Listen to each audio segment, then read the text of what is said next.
प्रियजन हो, येशू ख्रिस्ताच्या नावामध्ये मी पुन्हा एकवार आपले हार्दिक स्वागत करत आहे. ही जी मालिका तुम्ही आणि मी देवाच्या दयेने जी सुरू केलेली आहे, या मालिकेमध्ये आपल्या सर्वांचं हार्दिक स्वागत आहे. जे लोक आमच्या संगती आज पहिल्या वेळेस जोडले गेलेले आहेत, आम्ही त्यांचं स्वागत करत आहोत. आजचा जो संदेश आहे तो 13व्या क्रमांकाचा संदेश आहे, ज्याचं शीर्षक आहे 4 श्वापदे भाग 2. आणि ह्या संदेशामध्ये आपण विशेष करून दानिएलचा 7वा अध्याय शिकणार आहोत. तर नेहमीप्रमाणे आपण देवाकडे विनंती करूया की त्याने आपल्याला त्याच्या ह्या वचनामध्ये आणखी जास्त वाढवावं, त्याच्या वचनामध्ये त्यांना मार्गदर्शन करावं आणि त्याचा पवित्र आत्मा जो आहे तो पवित्र आत्मा आमच्यावरती पाठवावा. म्हणून आपण सर्वजण लीन नम्र अंतकरणाने त्याच्याकडे प्रार्थना करूया. आपण प्रार्थना करू. सर्व समर्थ जिवंत परमेश्वर देवा, तू पवित्र आहेस, तू दयाळू कृपाळू आहेस, म्हणूनच आज आम्ही जिवंत आहोत. उपकार मानतो परमेश्वरा, आजची ही जी संधी तू आम्हाला दिलेली आहेस, या संधीबद्दल आम्ही मागत आहोत परमेश्वरा की तू आम्हाला सहाय्य मदत कर. आम्ही वेगवेगळ्या ठिकाणाहून जरी हे वचन शिकत असलो तरी देखील परमेश्वरा तुझ्याच इच्छानुसार आम्ही हे वचन शिकावं असं होऊ दे. आमचे जे विचार आहेत, जे स्वतःचे आहेत, ते विचार आम्ही दूर करावेत आणि परमेश्वरा पवित्र आत्म्याचं मार्गदर्शनाखाली आम्ही तुझ्या छत्रछायेखाली आम्ही तुझं वचन शिकावं असं होऊ दे. हे वचन तू प्रेरित केलेलं आहे सर परमेश्वरा, आम्हाला ह्या वचनाद्वारे प्रेरणा मिळावी म्हणून दया कर आणि कृपा कर. इथून पुढची वेळ आमचं सर्वस्व आम्ही तुझ्या हाती सोपून देऊन नम्र विनंती येशूच्या नावात मागतो, म्हणून तो ऐक. आमेन. प्रियजन हो, जसं आपण शिकत आहोत दानिएलच्या 7व्या अध्यायामध्ये की 4 श्वापदे जे आहेत ते 4 श्वापदे समुद्रातून जे वारं वाहत होतं त्या महासागरातून निघाली. आपण असंही शिकलो की 4 श्वापदे म्हणजे 4 राष्ट्र आहेत, पण ते एकाच राज्याचे 4 राजे नाहीत. एवढंच नाही तर आपण असंही शिकलो की 4 वारे म्हणजे थोडक्यात जे संकट या जगावरती येतं, जे युद्ध या जगावरती येते, त्या युद्धाच्या द्वारे हे जे 4 राष्ट्र आहेत हे 4 राष्ट्र उदयास येतात. एवढंच नाही तर आपण असं देखील शिकलो की महासागर म्हणजे हे पूर्ण जग किंवा थोडक्यात वेगवेगळ्या भाषा बोलणारे लोक. म्हणून हे जे महासागर आहे हे लोक समुदाय, जनसमुदाय याला दर्शवतं. म्हणजे थोडक्यात या जगामधून जे मोठमोठे राष्ट्र आहेत त्यांच्यामध्ये ज्यावेळेस युद्ध झालं त्यावेळेस 4 राष्ट्र जे उदयास आली, त्या 4 राष्ट्रांविषयी आम्ही किंवा आपण शिकत आहोत. एवढंच नाही तर देवाच्या वचनामध्ये आपण हेही पाहिलं की दानिएल 2 आणि दानिएल 7 जे आहेत ते समांतर आहेत, किंवा असं म्हटलं तर चालेल ती एकच भविष्यवाणी आहे जी दानिएल 2 मध्ये पुतळ्याच्या रूपामध्ये सांगितलेली आहे आणि दानिएल 7 मध्ये वेगवेगळ्या श्वापदांद्वारे प्रगट केलेली आहे. बंधू आणि भगिनींनो,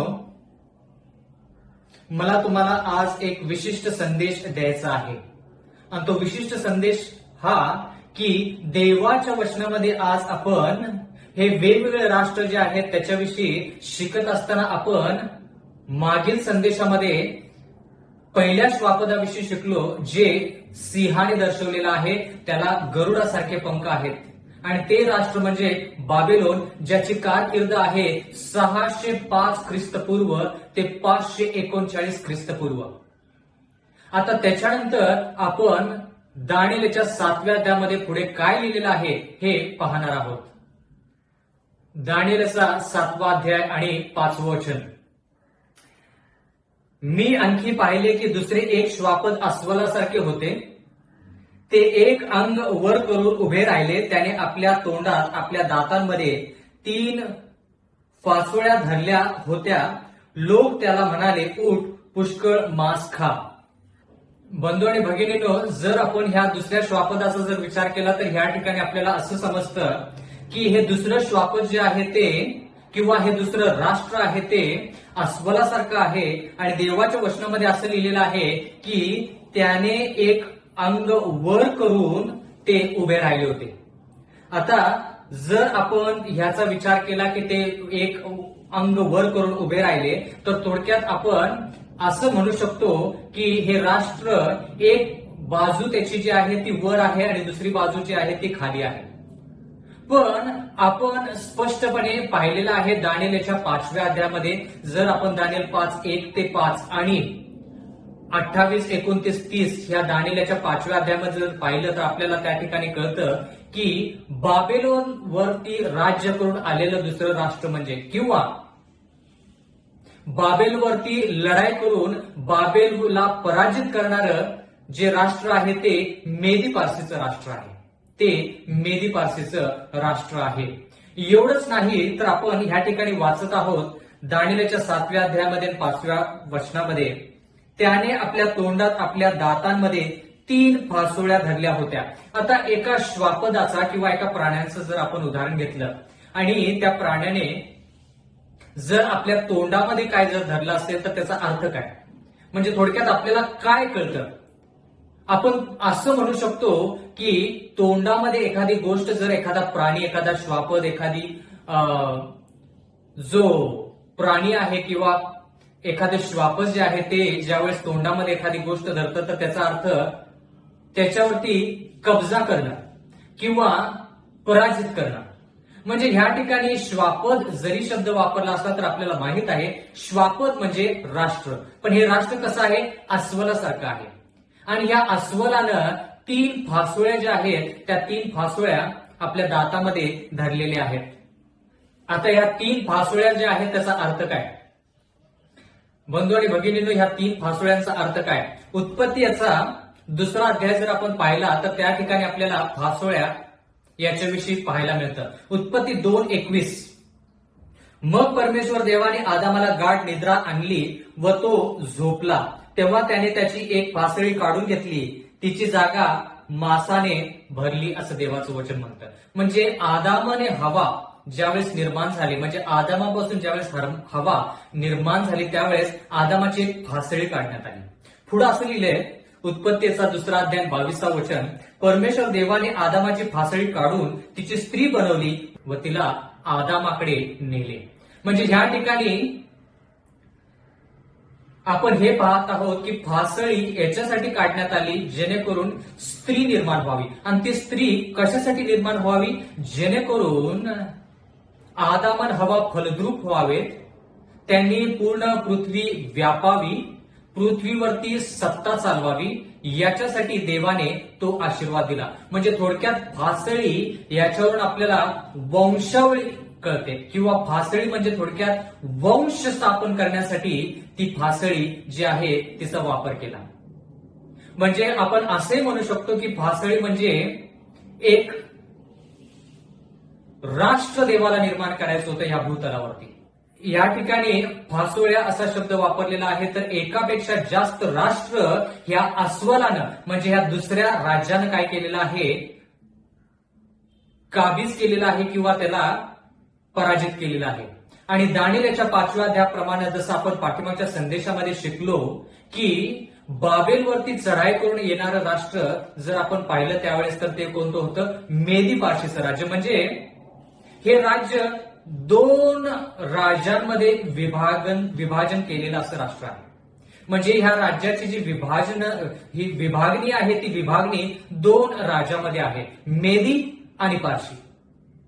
आता हे ज्यावेळेस कळतं त्यावेळेस आपण हेही पाहतो की 3 फासोळ्या. आता ह्या 3 फासोळ्या कोणत्या? म्हणजे त्या 3 राष्ट्र जे आहेत जे ह्या मेदी पारशीच्या राज्याने काबीज केले ते कोणते 3 राष्ट्र? कारण की 3 फासोळ्या त्याच्या तोंडामध्ये आहेत असं देवाचं वचन म्हणतं.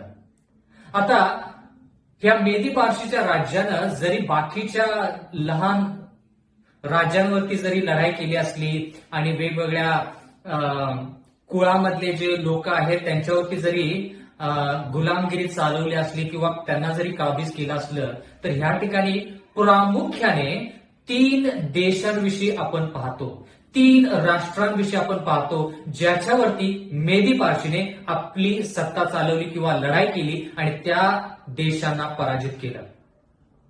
त्यातला एक जर देश आपण पाहायचा तर तो देश म्हणजे बाबेल. म्हणून बाबेलची कारकीर्द ज्यावेळेस संपली त्यावेळेस मेदी पारशीची कारकीर्द सुरू झाली. म्हणजे पहिली फासळी, पहिलं राष्ट्र, त्याच्यामध्ये आपण असं पाहू शकतो की काय आहे, बाबेल. दुसरं राष्ट्र जर आपण पाहायचं किंवा दुसरी फासळी किंवा दुसरी फासोळी जी पाहायची, जी एका राष्ट्राला दर्शवते ज्याच्यावरती मेदी पारशीनं राज्य केलं, तर ते म्हणजे मिसर. आणि तिसरी फासोळी म्हणजे तिसरं राष्ट्र जर आहे तर ते आहे लिडिया. म्हणजे 3 फासोळ्या ज्या आहेत ते 3 राष्ट्रांना दर्शवतात ज्याच्यावरती मेदी पारशीने लढाई करून त्यांना पराजित केलं. 1 बाबिलोन, 2 मिसर, 3 लिडिया. आता असं असताना देवाचं वचन म्हणतं दानिएलच्या 7व्या अध्यायामध्ये 5व्या वचनामध्ये, पुढे पाहूया. असं लिहिलेलं आहे, लोक त्याला म्हणाले, उठ पुष्कळ मांस खा. कोणाला म्हणाले? मेदी पारशीला. उठ पुष्कळ मांस खा. जसं आपण आता शिकलो की वेगवेगळ्या कुळांवरती, वेगवेगळ्या लहान देशांवरती जरी मेदी पारशीनं राज्य केलं असलं तरी देखील, आता जरा लक्ष द्या, महत्वाचं आहे, बाबेलोनच्या काळामध्ये बाबेल जे आहे ते सर्वश्रेष्ठ राष्ट्र आहे, बरोबर. म्हणून त्याला सुवर्णाचं शीर असं म्हटलेलं आहे. त्यावेळेस मेदी पारशीचं राष्ट्र होतं, पण बाबेलोन एवढं बळकट नव्हतं. पण जर आपण दानिएल 2 आणि दानिएल 4चा विचार केला, ज्या ठिकाणी नबुकदनेझर राजा त्याचं मन बदलतं, तो प्रायश्चित करतो, देवाकडे येतो, त्यावेळेस आपल्याला कळतं की त्याचं राज्य त्याला परत मिळतं.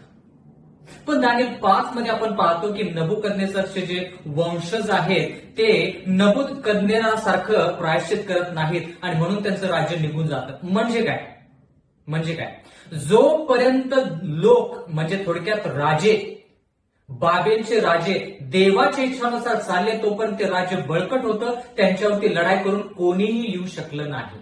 पण ज्यावेळेस ते राज्य देवापासून, ज्यावेळेस ते राजे देवापासून दूर गेले, त्यावेळेस ते नबुकदनेझराचं राज्य किंवा बाबेलचं राज्य, त्याची जी ताकद आहे ती कमी कमी होत गेली, आध्यात्मिक ताकद कमी कमी होत गेली. म्हणून बाकीचे राष्ट्र बळकट होत गेले.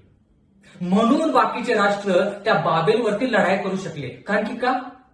आध्यात्मिकरित्या ते राज्य किंवा राष्ट्र कमकुवत होत गेलं.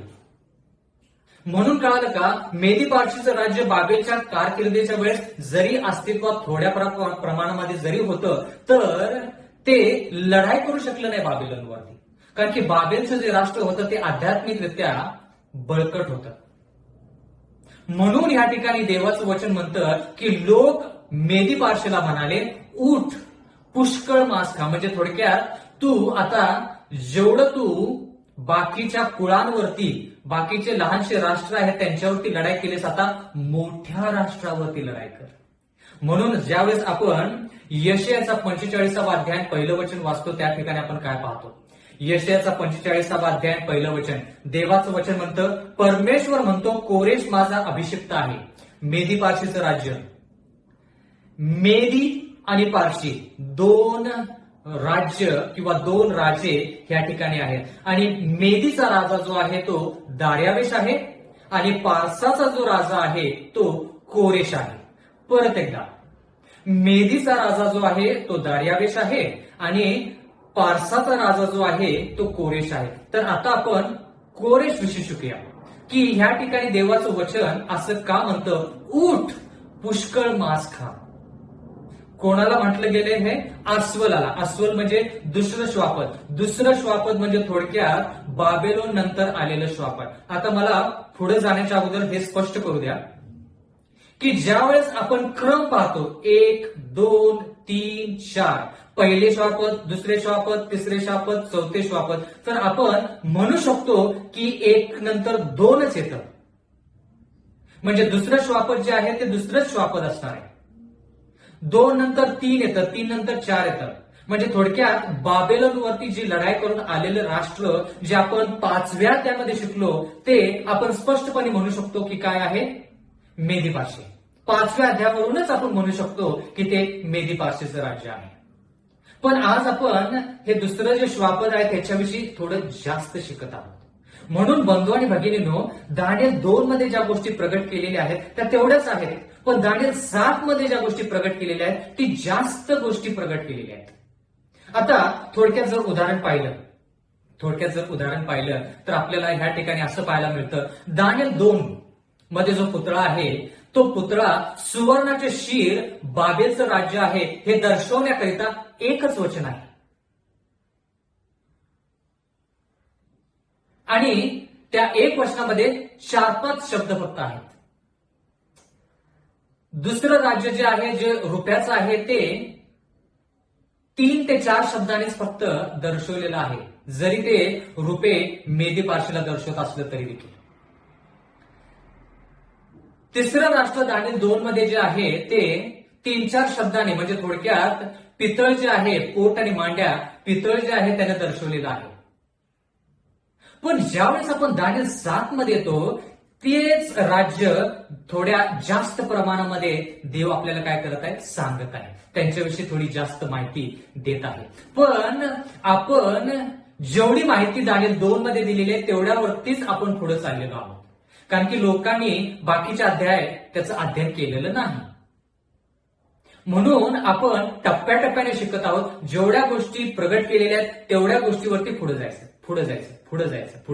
आणि पुढे जात असताना पाठीमागच्या ज्या गोष्टी आपण शिकलेल्या आहोत त्या सर्व गोष्टी काय करायच्या, लक्षात ठेवायच्या. म्हणून दानिएलाचं पुस्तक किंवा प्रगटीकरणाचं पुस्तक शिकत असताना आपण पुढे पाठीमागं आपण गेलं पाहिजे, मग त्या गोष्टी वारंवार लक्षात राहतात. आता पुष्कळ मांस खा असं आपण शिकत आहोत, त्याचा अर्थ काय? बंधू आणि भगिनींनो, यशायाचा 45वा अध्याय आणि 1 वचन, परमेश्वर म्हणतो, कोरेश माझा अभिषिक्त आहे. म्हणजे हा विधर्मी राजा जरी असला तरी ह्या विधर्मी राजाचा वापर देवाने आता बाबेलच्या राज्याच्या विरोधात केला, कारण की बाबेलच्या राज्याला संधी दिली होती देवाने की देवाचा स्वीकार करावा. एका राजाने केला, बाकीच्या राज्याने नाही. म्हणून त्यांचं जे राष्ट्र आहे, राज्य आहे, ते अकस्मात त्याचा नायनाट झाला. आणि देवाचं वचन म्हणतं की कोरेशला देवाने अभिषेक करून त्या राष्ट्रावरती लढाई करायला सांगितलं. त्याच्या पुढे राष्ट्र पादाक्रांत करण्यासाठी मी त्याचा उजवा हात धरला आहे. कोणाचा? कोरेश राजाचा उजवा हात देवाने धरलेला आहे, जेणेकरून त्यानं काय करावे, बाकीच्या राष्ट्रांना पादाक्रांत करावे. राजांना आपल्या कमरात सोडायला मी लावतो, त्याच्या पुढे दरवाजे उघडतील, वेशी बंद राहणार नाहीत असे मी करतो. कळालं का? आता वेशी बंद राहणार नाहीत असे मी करतो, म्हणजे बाकीच्या राष्ट्रांवरती लढाई करण्यासाठी मी कोरेश राजाला आता अभिषेक केलेला आहे. अगोदर माझा सेवक नबुकदनेझर होता, हे आपण पाहिलेलं आहे इर्मयाच्या पुस्तकामध्ये. आता कोरेश आहे. बंधू आणि भगिनींनो, कळालं का की देवाची इच्छा आहे की ज्या लोकांवरती अरिष्ट येतं, ज्या लोकांपर्यंत देवाची सुवार्ता पोहोचते, त्या लोकांनी देवाचा स्वीकार करावा. बाबेलच्या राष्ट्राने शिकायला पाहिजे होते की जे यहुदी लोक देवाचे आहेत त्यांनी त्यावेळेस देवाचा स्वीकार केला नाही, त्यावेळेस देवाने त्यांचा म्हणजे बाबेलचा वापर करून देवाच्या विरुद्ध जे लोक आहेत त्यांचा थोडक्यात नायनाट केला. मग बाबेलच्या राज्यानं शिकायला पाहिजे होतं, पण ते बाबेलचं राज्य शिकलं नाही, म्हणून आता त्याला धडा शिकवण्यासाठी कोरेशचा वापर करण्यात येत आहे. आपण हे शिकत आहोत, ऊठ पुष्कळ मांस खा म्हणजे काय. आता जर आपण ह्या ठिकाणी पाहिलं तर ह्या ठिकाणी आपण वाचलं आत्ताच की त्याच्या पुढे दरवाजे उघडतील, वेशी बंद राहणार नाहीत. जर आपण दानिएलचा 5वा अध्याय जर वाचला आणि त्याच्यावरती आणखी जास्त मनन केलं तर आपण पाठीमागे देखील संदेशामध्ये म्हणालो की ज्यावेळेस बेल्शाझर राजा तो मेजवानी करत होता आपल्या पत्नी आणि हजारो सरदारांसंती, त्यावेळेस त्याने राज्याच्या ज्या वेशी आहेत, दरवाजे आहेत, ते उघडे ठेवले होते. का? कारण की त्याला वाटलं की तो सर्वश्रेष्ठ राजा आहे, त्याच्यावरती कोणीही लढाई करणार नाही. म्हणजे थोडक्यात देवाच्या इच्छानुसारच ती गोष्ट झाली. दरवाजे उघडे करण्यात आले, वेशी उघडण्यात आल्या आणि त्या वेशीतून आत जाऊन, त्या दरवाजातून आत जाऊन दार्यावेशन कोरेश राजाने काय केलं, त्या सर्व बाबेलच्या लोकांचा नायनाट केला. यशायाचा 45वा अध्याय आणि 2 वचन, परमेश्वर त्याला म्हणतो, मी तुझ्या पुढे चालेन व उंच सकल असलेले सपाट करील. मी पितळी दरवाजे फोडून त्याचे तुकडे करेन. काय लिहिले शब्द? पितळ. आता शब्द पितळ वापरलेला आहे. आता पितळ शब्द आपण कुठं वाचला हे आपण पाहूया, पण आपण हे पुढे वाचूया. मी पितळ दरवाजे फोडून त्यांचे तुकडे करेन, लोखंडाचे अडसर मोडून टाकीन. लोखंडाचे अडसर मोडून काय करेन? टाकीन. आता ह्याच्या अगोदर आपण पितळ आणि लोखंड कुठे वापरलेलं पाहिलं? दानिएलच्या 2ऱ्या अध्यायामध्ये सोन्याचं शिर, छाती आणि हात जे आहेत ते रुपयाचे आहेत. त्याच्यानंतर आपण पोट आणि मांड्या ज्या आहेत त्या पितळेच्या आहेत, आणि पाय जे आहेत ते लोखंडाचे आहेत, आणि पावलं आणि बोट जे आहेत ते लोखंड आणि मातीचं मिश्रण आहे, असं आपण पाहिलं. आता दानिएल 7 मध्ये असं लिहिलेलं आहे की कोरेश जो आहे तो काय करणार आहे? पितळेचे दरवाजे आणि लोखंडाचे जे बंद आहेत ते तोडून टाकणार आहे. पण विशेष करून आपण दानिएल 2 नंतर लोखंड आणि पितळ कुठं शिकलो? जर तुम्हाला आठवत असेल दानिएलचा 4था अध्याय, दानिएलचा 4था अध्याय 14 वचन वाचूया थोडक्यात. ज्या ठिकाणी लिहिलेला आहे, तो मोठ्याने पुकारून म्हणाला. 4था अध्याय जो आहे तो नबुकदनेझराची साक्ष आहे. आठवतं? मोठा वृक्ष, आणि तो मोठा वृक्ष छाटून टाकण्यात आला. त्याच्यामध्ये जे पक्षी आहेत ते उडून जावेत, प्राणी जे आहेत ते त्याच्यातून त्याच्या छत्रछायेखाली पासून निघून जावेत. आठवतं का तो दृष्टांत? दानिएलचा 4था अध्याय 14 वचन या ठिकाणी लिहिलेला आहे. तो मोठ्याने पुकारून म्हणाला, हा वृक्ष तोडून टाका, ह्याच्या फांद्या छेदा, ह्याची पाने झाडून टाका व ह्याची फळे विखरा. ह्याच्या खालची राहत असलेले पशु निघून जावेत व पक्षी ह्याच्या शाखेतून उडून जावेत. कोणाविषयी आहे? नबुकदनेझर राजाविषयी आहे विशेष करून. पण नबुकदनेझर राजा कोणत्या राज्याचा प्रतिनिधी आहे? बाबेलचा. म्हणजे जरी हे नबुकदनेझरासाठी उपयुक्त आहे तरी देखील बाबेलसाठी उपयुक्त आहे.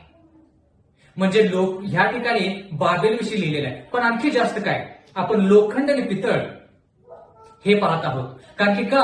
कोरेश राजाला अभिषिक्त केलेला आहे आणि पितळी दरवाजे लोखंडी बंद जे आहे तो तोडणार आहे. म्हणजे नेमकं काय करणार आहे? दानिएलचा 4था अध्याय आणि 15 वचन, तरी पण याचे बुंद जमिनीत राहू द्या. कोणाविषयी लिहिलंय? नबुकदनेझर. पण नबुकदनेझर बाबेलचा राजा असल्या कारणानं ती गोष्ट बाबेलसाठी देखील उपयुक्त आहे. तरी पण याचे बुंद जमिनीत राहू द्या, ह्याला लोखंड व पितळ ह्यांच्या पट्ट्याने बांधून रानातल्या कोवळ्या गवतात राहू द्या. कळालं का? आता लोखंड आणि पितळ कुठे शब्द वापरला आपण? दानिएल 2 व्यतिरिक्त आपण दानिएल 4 मध्ये बाबेलोन मध्ये लोखंड आणि पितळ असं आपण पाहत आहोत. आणि देवाचं वचन म्हणतं की लोखंड आणि पितळच्या पट्ट्याने बांधून ह्याला रानातल्या कोवळ्या गवतात राहू द्या, असं देवाचं वचन म्हणतं. म्हणजे थोडक्यात कोरेश राजाने लोखंड आणि पितळ जे बाबेलोन मध्ये आहे, किंवा कणखरपणा जो बाबेलोन मध्ये आहे, मीपणा जो बाबेलोन मध्ये आहे किंवा बाबेलमध्ये आहे, तो मोडून काढला. बंधू आणि भगिनींनो, जर आपण हेच वचन पुढे पाहिलं तर आपल्याला फार महत्वाच्या गोष्टी ह्या ठिकाणी पाहायला मिळतील. या ठिकाणी असं आपण पाहत आहोत दानिएलचा 7वा अध्याय आणि 5व्या वचनामध्ये, मी आणखी पाहिले की दुसरे एक श्वापद अस्वलासारखे होते, ते अंग वर करून उभे होते. एक अंग वर करून होते, म्हणजे थोडक्यात एक भाग त्याचा वर उंचावलेला असा दानिएलास पाहायला मिळाला. आता जर आपण ह्या राज्याविषयी विचार केला, मेदी आणि पारशी, जसं आपण म्हणालो ह्या राज्यामध्ये 2 राज्य आहेत. एक आहे मेदी, त्याचा राजा आहे दार्यावेश, आणि दुसरा आहे पारस, त्याचा राजा आहे कोरेश. आता मेदी पारशीची कारकीर्द जी आहे ती 539 ख्रिस्तपूर्व ते 331 ख्रिस्तपूर्व या दरम्यान आहे. 539 ख्रिस्तपूर्व ते 331 ख्रिस्तपूर्व आहे. 539 ख्रिस्तपूर्व ते 331 ख्रिस्तपूर्व अशी कारकीर्द आहे. आता हे पाहिलं असताना आपण असं पाहत आहोत की दार्यावेश जो आहे तो पारसाचा राजा कोरेश जो आहे त्याचा नातलग आहे. ज्यावेळेस लढाई व्हायची त्यावेळेस कोरेश राजा जो असायचा तो लढाई करायचा, देशांना पादाक्रांत करायचा. आणि ज्यावेळेस त्या राज्यावरती कब्जा झाला की मग दार्यावेश जो आहे तो त्या राज्यावरती राजसनावरती आरूढ व्हायचा. म्हणजे थोडक्यात लढाई करण्यासाठी कोरेशचा वापर आणि राजगादीवरती बसण्यासाठी किंवा ते शासन चालवण्यासाठी दार्यावेशचा वापर करण्यात आला. म्हणून हे दोघं कसे होते, एकत्रित होते. एकत्रित ते लढाई करायचे आणि देशावरती राज्य चालवायचे. म्हणून ह्या ठिकाणी असं लिहिलंय, एक अंग वर होते. म्हणजे थोडक्यात या ठिकाणी दार्यावेश जो आहे तो सत्ता चालवायचा. पण लढाई करायची असेल किंवा सैन्य दल पुरवायचं असेल तर कोरेशचा वापर केला जायचा. म्हणून जरी दानिएल 5 मध्ये आपण वाचलं असेल की 62 वर्षाचा असताना मेदी राजा दार्यावेश म्हणजे राजसनावरती बसला, असं जरी ऐकलं असलं तरी सैन्य दल कोणी पुरवलं, कोरेशनं पुरवलं. बंधू आणि भगिनींनो, माझी अशी आशा आहे की तुम्हाला ह्या सर्व गोष्टी ज्या आहेत त्या व्यवस्थित समजत आहेत. आता आपण दानिएल याचा 7वा अध्याय आणि 6वं वचन वाचूया. दानिएल याचा 7वा अध्याय आणि 6वं वचन. प्रियजन हो, दानिएल याचा 7वा अध्याय 6व्या वचनामध्ये लिहिलेला आहे, यानंतर मी पाहिले तर आणखीन एक श्वापद चित्त्यासारखे दिसले, त्याच्या पाठीवर पक्षाचे 4 पंख होते. आता हे वेगळं श्वापद आहे. हे काय आहे, वेगळं श्वापद आहे. म्हणून आपण म्हणतो की हे 4 श्वापदे, हे 4 राजे जे आहेत ते एकाच राज्याचे 4 राजे नसून वेगवेगळ्या राज्याचे, वेगवेगळ्या राष्ट्रांचे राजे आहेत. आणि देवाचं वचन असं म्हणतं की हे चित्त्यासारखं होतं. आता चित्त म्हटल्यानंतर आपल्या मनामध्ये कोणते विचार येतात? आता कोण लोक म्हणतील की चित्ता म्हणजे त्याच्यावरती काही असे टिपके असतात, पण त्याच्यापेक्षा जास्त चित्ता म्हटल्यानंतर आपल्याला लक्षात येतं की चित्ता म्हणजे काय, वेगवान पशु. वेगवान पशु म्हणजे हे जे राष्ट्र आहे हे राष्ट्र वेगवान आहे असं आपल्याला लगेच समजतं. जे श्वापद वापरलेले आहे त्या श्वापदावरून आपण काय समजून घ्यायचं की ह्या राष्ट्राचे गुणधर्म काय आहेत. ज्यावेळेस सिंहाचा आपण विचार केला त्यावेळेस सिंह जो आहे तो शक्तिशाली आहे, पण त्याच्या आध्यात्मिकरित्या तो कमी झाला म्हणून अस्वलानं त्याच्यावरती लढाई केली. म्हणजे थोडक्यात मेदी पारशीने बाबेलवरती लढाई केली. पण जर आपण ह्या ठिकाणी पाहिलं तर चित्ता असं शब्द वापरलेला आहे, म्हणजे तो वेगवान असा आहे. एवढंच नाही तर त्या वेगामध्ये आणखी काय जोडलेलं आहे ते पाहूया. त्याच्या पाठीवर पक्षाचे 4 पंख होते. बंधू आणि भगिनींनो, ज्यावेळेस आपण दानिएल 7 याचं 4थं वचन वाचलं त्यावेळेस सिंहाच्या पाठीवर गरुडाचे पंख होते असं आपण पाहिलं. पण ह्या ठिकाणी नमूद केलेलं आहे की ह्या चित्त्याच्या पाठीवरती 4 पंख आहेत. म्हणजे पहिलं तर हा श्वापद वेगवान आहेच, त्याच्यामध्ये आणखी जास्त वेग कशामुळं, पंखांमुळं. कारण की का, पंख म्हणजे गती, हे आपण हबाकुक 1:6 ते 8 मध्ये वाचलेलं आहे. म्हणजे थोडक्यात दानिएल ही भविष्यवाणी शिकत असताना आपण पुढं पाठीमागं विचार करायचा. पाठीमागच्या गोष्टी विसरून आपल्याला चालणार नाही. आता आपण पुढे शिकूया. दानिएल याचा 7वा अध्याय आणि 6वं वचन. आता आपण काय शिकलो की हे 3रे श्वापद आहे. म्हणजे क्रमानुसार असं लिहिलेलं नाही, पहिलं श्वापद, दुसरं, मग 4थं, 3रं श्वापद. म्हणजे एक गेल्यानंतर 2रं श्वापद येतं, 2रं गेल्यानंतर 3रं श्वापद येतं. म्हणजे काय, क्रमानुसार बाबेलोन नंतर मेदी पारशीचंच राज्य. मेदी पारशीचं राज्य ज्यावेळेस जातं त्यावेळेस कोणाचं राज्य येतं ते आपण थोडक्यात ह्या ठिकाणी पाहूया. चित्त्यासारखं वेगवान असं राज्य आहे हे. जर ह्या राज्याचा विचार केला आणि इतिहासामध्ये जरी पाहिलं आपण तर आपल्याला हे कळेल की हे ग्रीसचं राज्य आहे. ग्रीसचं राज्य आहे. म्हणजे थोडक्यात 3रं राज्य जे चित्त्यासारखं आहे ते ग्रीसचं राज्य आहे, ज्याची कारकीर्द आहे 331 ख्रिस्तपूर्व ते 168 ख्रिस्तपूर्व.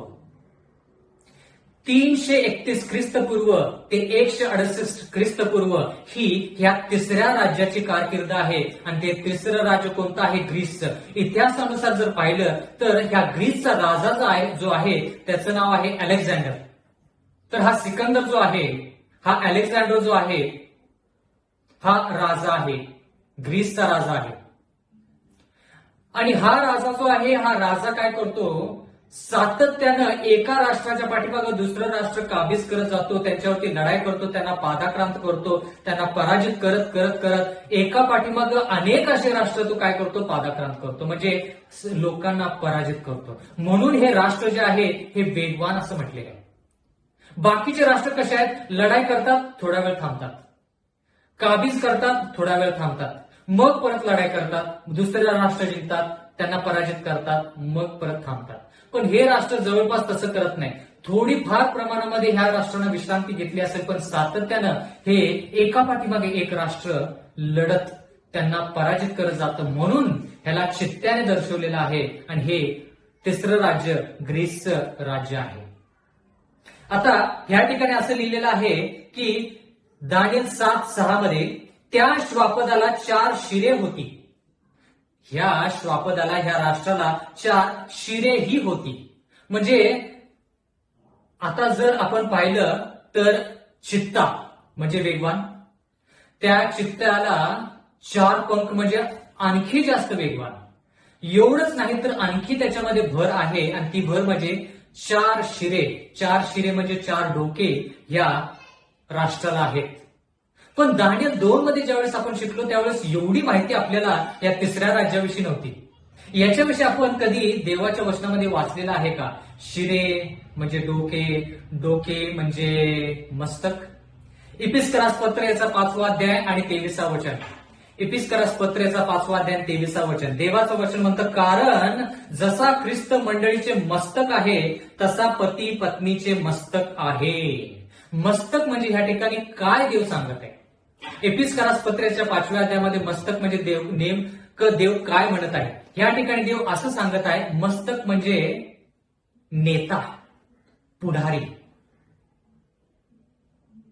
मग आपण हे मस्तक हे शब्द जे शिकत आहोत याच्यावरून आपल्याला कळतं की हे तिसरं जे राष्ट्र आहे, ग्रीसचं राष्ट्र जे आहे, त्याला 4 डोकी आहेत म्हणजे 4 मस्तक आहेत, म्हणजे 4 नेते आहेत, 4 पुढारी आहेत,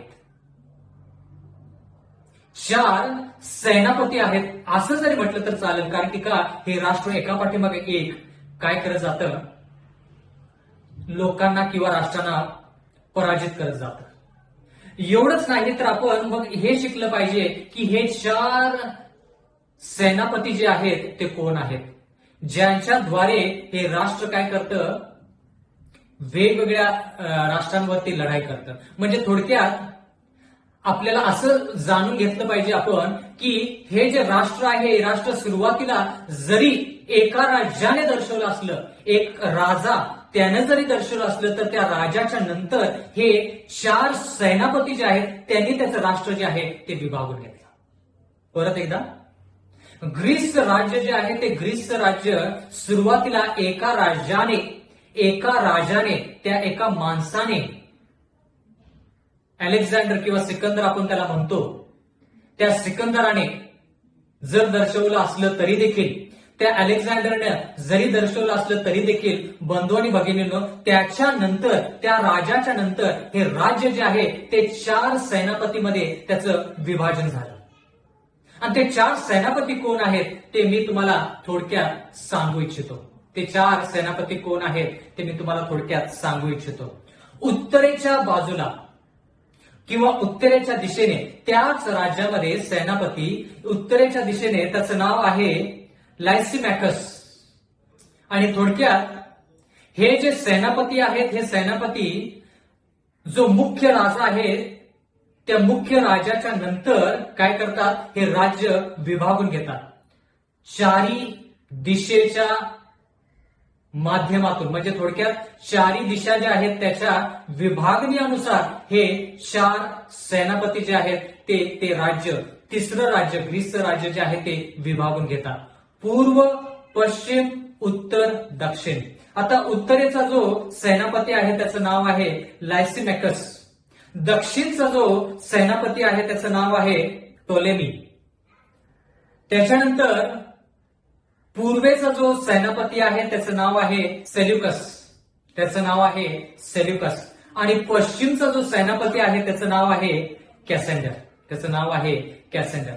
म्हणजे थोडक्यात आपण या ठिकाणी पाहत आहोत की हे जे 4 सेनापती आहेत त्यांनी हे 4 राज्य जे आहे हे राज्य 4 दिशानुसार विभागून घेतलं. बंधू आणि भगिनींनो, हे जे ग्रीसचं राज्य आहे ते ग्रीसचं राज्य 4 सेनापतींनी काय केलं, विभागून घेतलं. ज्याच्यामध्ये आपण उत्तरेकडे लायसिमॅकस याच्याविषयी पाहतो. तो एक सेनापती आहे ज्यानं उत्तरेच्या दिशेने ग्रीसचा जो भाग आहे तो त्याने व्यापला. एवढंच नाही तर दक्षिणेच्या बाजूला आपण पाहतो टोलेमी हा जो आहे त्यानं दक्षिणेचा जो भाग आहे किंवा दक्षिण जो भाग आहे ग्रीसच्या राज्याचा तो व्यापिला. त्याच्यानंतर पूर्वेकडे जो आहे तो सेल्युकस जो आहे त्याच्याविषयी आपण पाहत आहोत, जो सेनापती असून त्यानं पूर्वेकडचा जो भाग आहे तो व्यापला. त्याच्यानंतर पश्चिमेकडे जो आहे तो कॅसेंडर आहे, जो पश्चिमेचा भाग जो आहे तो व्यापतो. जर आपण ह्या ठिकाणी चित्र पाहिलं तर चित्रामध्ये आपल्याला जास्त स्पष्ट होईल. थोडक्यात हे जे सेनापती आहेत, हे सेनापती जे आहेत हे ते राज्य काय करतात, पहिल्या राजानंतर अलेक्झांडर नंतर सिकंदर नंतर हे राज्य काय करतात, विभाजन करून घेतात. प्रियजन हो, 3 श्वापदामध्ये आपण असं शिकलेलं आहोत की बाबिलोन नंतर मेदी पार्शीचं राज्य, मेदी पार्शी नंतर ग्रीसचं राज्य, ज्याची कारकीर्द 331 ख्रिस्तपूर्व ते 168 ख्रिस्तपूर्व अशी आहे. आणि त्याचे जे डोकी आहेत त्याचा अर्थ असा आहे की पहिल्या राजानंतर हे जे सेनापती आहेत हे 4 सेनापती काय करतात, हे राष्ट्र काय करतात, विभागून घेतात. तर माझी अशी इच्छा आहे आणि आशा आहे की तुम्ही ह्याच्यावरती जास्त मनन करावं, जेणेकरून आपण काय करू, ह्याच्या देवाच्या वचनामध्ये वाढत राहू आणि त्याच्याद्वारे आपल्या आयुष्यामध्ये संजीवनी घडून येईल. देव आपणा सर्वांस आशीर्वाद देव. आपण प्रार्थना करूया. स्वर्गातील जिवंत परमेश्वर देवा, उपकार मानतो आजच्या या संधीबद्दल. विनंती करत आहोत की असंच आम्ही तुझ्या वचनामध्ये वाढत राहावं, आध्यात्मिकरित्या परमेश्वर आमची वाढ व्हावी. या सर्व गोष्टी आम्ही याच्यासाठी शिकत आहोत जेणेकरून परमेश्वरा याद्वारे आम्ही शिकून आम्ही तुझ्यासारखं असावं, तुझं चरित्र प्रकट करून परमेश्वरा सदोदित तुझ्या विश्वासात आणि तुझ्या सानिध्यामध्ये राहावं. इथून पुढची वेळ आमचं सर्वस्व तुझ्या हाती सोपवून देत आहोत. आम्हा सर्वांना तू तारण दे. नम्र विनंती येशूच्या नावात मागतो म्हणून तू ऐक. आमेन.